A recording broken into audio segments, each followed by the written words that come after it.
Hey guys, so I just cut this watermelon. I want to taste it and also talk to you guys about a few things. Oh my god. It's just as sweet as I imagined it to be. Good job, Mom.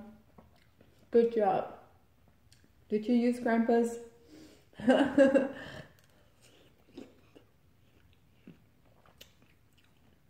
My grandpa taught us that to pick a watermelon, you have to knock on it and it needs to sound hollow.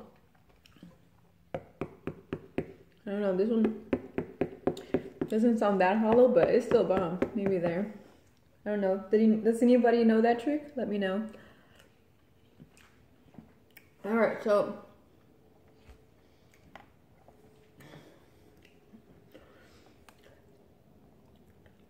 I just want to say that God's good. That's all I want to say. The last 3 years have been the most challenging times of my life. So far. More challenging than raising Hazel, believe it or not, because this dealt with me and how I lost 125 pounds and how I started off with eating. Actually, I started off going to the Rose Bowl. Just every evening, I would go to the Rose Bowl and do my 3 miles. And at first, I was so big that I could only walk it. I like run, jog. No, thank you. But I walked it. And every night, I would just make sure I finished, that 3 miles, especially for those who know the Rose Bowl. It's like a big,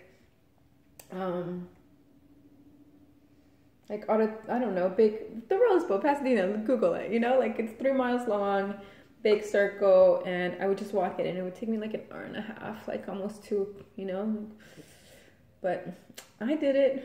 I was bad and out of breath, excuse me, and then after that, I just started, I think, just eating out less. I started eating out less, and I started just saying no to social things and things with family, because I realized that a lot of part of it was realizing that food is an addiction, and food is a social thing, and I was a social person, and and I would go out with my friends, and I would go out with my family all the time, especially, to go eat after church, and I come from, soy Latina, so, there's always a party, a quinceañera, someone's wedding, a reason to celebrate and have a good time and eat and drink, and so I started realizing I had a lot of factors that were kind of going against me. I had my traditional Mexican mother who loves to cook her enchiladas and her chile rellenos and her and everything, and beans and rice and tortillas and la crema and queso, and oh my goodness, and it's bomb. It's what I grew up with, and my grandma's tamales, and and I then also, so I had no exercise, like I wasn't athletic at all, and then I had food, both, really, I couldn't, both, I was totally underusing, and one I was totally, overdoing it with, unbalanced completely. So then I started saying no to going out to social events, and then I realized I had to learn how to cook for myself, and then that led to another journey of cooking healthy things and what health actually looked like. And so that meant diving into our great YouTube and Google and learning about intermittent fasting and what's good carbs and micronutrients and proteins and all of that, and realizing that it's not so much, sometimes it's also when we eat, we shouldn't, intermittent fasting played a great role of my weight loss, of learning to fast for 18 hours and then having a 6-hour window opportunity to eat, and also micronutrients and getting a food scale and weighing out my food. And yes, these sound so hard, but you know what, like, it's easier. And right now I'm meal prepping again, you know, and I'm realizing how convenient it is, because you get all of your week's worth of food done in one day. And then you don't have to worry about it. You can have it in the refrigerator ready to go if you're on the run to school or to work or anywhere to go run errands, you know, and or just come home and warm up your meal and have a good, healthy, something that you know is healthy, something that you know is going to benefit you. You get me? Like, you're now not eating, you're not living to eat, you're eating to live. Like, I can't promote that. Like, it's so good, you know, like, and then after a while you just get addicted. You get addicted to the results. You don't get addicted to the number on the scale, but the results and the clothes, and you know, that's taken me a while, because unfortunately, this is where I really want to get your attention, females, is that I let myself go so badly that I had to get not one, but 2 major surgeries to undo loose skin from my weight loss. And like, stop, ladies. Like, this has not been fun or adventurous or exciting. Like, it's been hard, and it's been really hard to love myself through that. And I don't wish this upon anyone. Like, not now, not ever. And if I can just get to one person and say stop and change your ways now before it's too late, like, please. Like, not only is it emotionally hard on oneself as a female, but it costs a lot of fucking money. And money is hard right now. So it's hard for me, and I consider myself quite blessed. So I can't imagine, you know, there's a lot more people who are not as, I don't want to say, you know, like, who have less, you know, and it's harder for them because of their circumstances. But circumstances should not be your excuse. Once again, your circumstances should not be your excuse. Like, I'm here to promote a better quality of life. And it's taken me 3 years, and I'm finally starting to, like, see the light of it. And it's been a journey of learning and unlearning what health is, and unlearning habits, and unlearning, you know, that it's okay to stay home and not go to a quinceañera, or it's okay to stay home, you know, to go to a quinceañera and, you know, drink less, or I don't know, you know, like, you learn about sacrifices, but also discipline. And these are going to come naturally to each and every one of you guys. Like, these are not things that you can buy. They're things that are grown from within. Your willpower, you know, your focus, your motivation, your determination, and your discipline to say no, and your discipline. And my discipline is strong right now, because you know what? I just completed my first complete dry fast. I know, off subject, but not really, because that's where I'm at. And I'm going to tell you guys, I'm not doing dry fasting for weight loss, even though that's another plus. But believe it or not, I'm kind of, you know, like, I'm actually doing it for cell regeneration and scar tissue healing.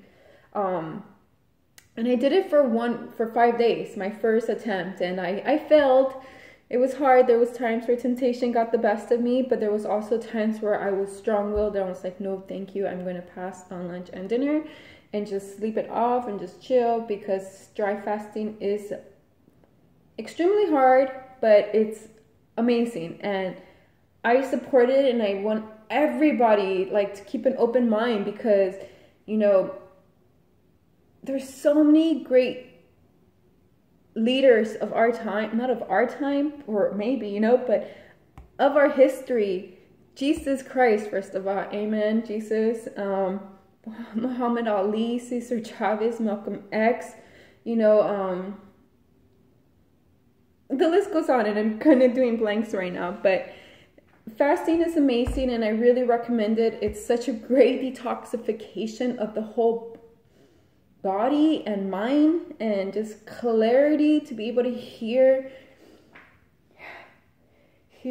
peace, you know, and silence in the midst of all the noise, of all the stresses of being a parent, of the bills, of the gas, of the insurance, of all. And that's just materialistic, you know, but the list goes on. It's hard being a human being. Being a human being is not easy. You know, and so yeah, like so my dry fasting, I was able to lose about 13 pounds. I have a recording, but 13 pounds, and which is cool. But like I said, the photos. Einstein, is that you? I'm not scared. I'm all by myself.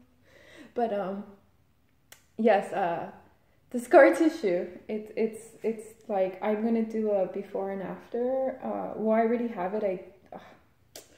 Whatever. If you're interested to see the results, you guys can message me and I'll directly send them to you guys.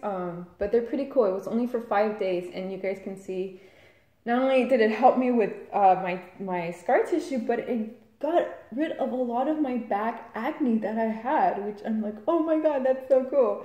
You know, like, so I'm going to refeed right now with my watermelon, which is why I was bringing it up, because watermelon is so good. So good. All fruit is. Like, the universe, God, Mother Nature has already, she's been providing for us from the beginning. We don't need much to survive as human beings, especially off food. We need very little, actually. Very, very, very little in comparison to what we actually put in our bodies, and what we put in our bodies. This planet was already here before us, and all we need is the berries that grow off the fruit, like off the trees, the fruit, the vegetables, and the nuts, and water. Like, anything else is kind of extra, believe it or not. Don't get me wrong, I still am human, balanced, and I still have my like burritos, you know. You know, it's good. Life is good. You got to enjoy it too, you know. I'm not saying to not enjoy it, but I am saying that if you are interested in changing your life, not only physically, but the quality of life and the knowledge that you obtain for yourself and for your future generations, starting with your children, and how you're going to raise them by making them eat healthy, because you're the parent. You make them. You don't give them a choice. I mean, I give Hazel choices between healthy foods. But you know what I mean? Like, it makes me so triste when I go to like East LA and there's little like 6-year-olds who are obese. Like, I just want to like hug them and like, no, mommy, no, let's not, no. Like, you know, so please do your part as a parent, do your part as your responsibility of living in this, on our planet, because all this extra food is also causing a lot of harm to our planet. You know, all the farming, and Americans, we're just spoiled. Like, I wish, you know, and one thing that I'm also really excited about is starting my own farm, you know, like, I want to grow my own plants, and I want to grow my own vegetables, and, you know, like, just kind of, like, start going hard, like, not to say hardcore, but going back to my roots. Like, this is how it should have been from the beginning. It's how it should have been from the beginning, from our ancestors, or I don't know when it started going bad with all this food lies. And you guys, we know that food is directly linked to cancers and diseases and disorders. Like, come on, please. Like, wake up and make changes. Like, it's taken me 3 years, but of a mad, long, emotional, physically, spiritual journey. But Jesus, do I feel blessed. And God has always been by my side, you know, and even when I didn't feel him there, and when I was completely lost in just kind of hating myself of how bad. I guess I had allowed myself to say good, but that's my reality. I did, and I not purposeful though. Like you're not aware until you're aware, you know? And I remember praying and asking God, you know, to use me as his instrument. And I think this is it, you know, like no matter what, like good health should be your priority, because without, like, your health should just be your priority. Your quality of life should be your priority. What, you know, like, everything else is going to just be better because it's going to be just like a direct outcome of it. Like, don't worry about the outcome. Just worry about making the changes. And if you guys need help, please message me. I'll be more than happy to help you guys. I love to actually cook and be in the kitchen, you know, and I love to help, and I love to talk, and I love to share my knowledge with you guys. And I'm just here, especially for you ladies. And if there's anything that I can do to encourage you guys, to motivate you guys, to lend a helping hand, even, you know, if it's regarding weight loss, skin removal information. Like I said, ladies, I really don't want you guys to get to that point of no return. It's been hard. And I just don't wish that upon anyone. It's been hard even with my daughter, you know, like it's been a good month that I've kind of like, you know, like, no, like 2 weeks, you know, like it's just been hard. Like I take her out a lot, and the last couple of days when she's with me, like I'm kind of like, hey, like I make the best of it. We're going to watch TV all day kind of, because I can't do much myself, you know, I can't really go to the park. It's been hard to even sit down on the toilet. Like I said, I don't wish this upon anyone. And I know I say women, but there are also gentlemen who go through that. So I don't wish this upon you men either. Like, so please, once again, yeah, so this is a little bit of information about my story, I guess, and yeah, peace.